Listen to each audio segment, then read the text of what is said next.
What if I told you you're operating at a fraction of your potential? Not because you aren't doing enough, but because you're not doing enough of the right things. Because you're letting the world dictate your path, letting false narratives diminish the greatest commodity you have: time. See, the first step towards anything of substance is accountability. Understanding that you are not a victim. No, quite the opposite. You are the author of your own story and capable of exponentially more than you thought possible. Step one is believing that life isn't a matter of have to, but a culmination of get tos.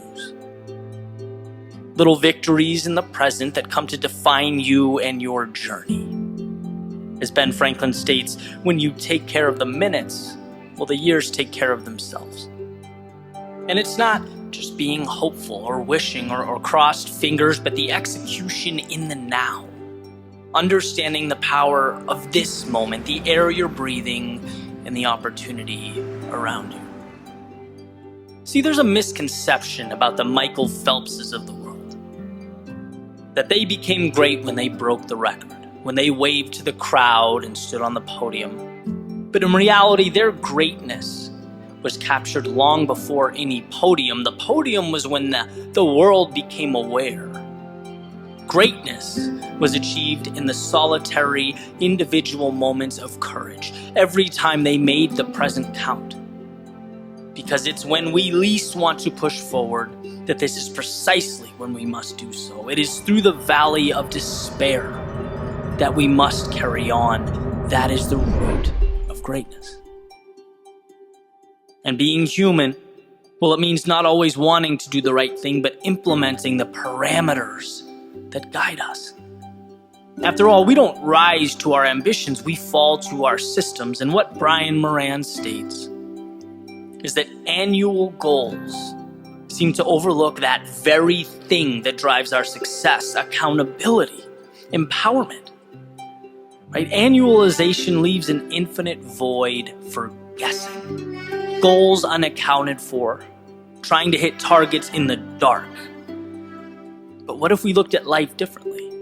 What if we crafted a new system that elevated our courage to measure, to quantify, a lens through which necessary readjustment was the norm?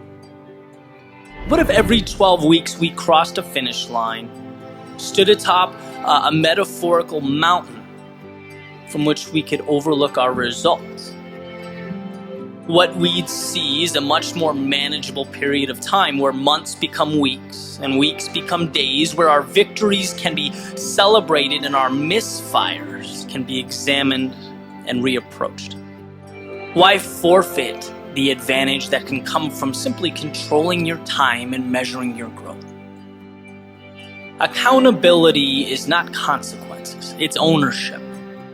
And the 12-week year is about owning each trip around the sun. After all, big things are only an accumulation of little things, methodical steps taken to connect the dots from the life you have to the one you've always dreamed of.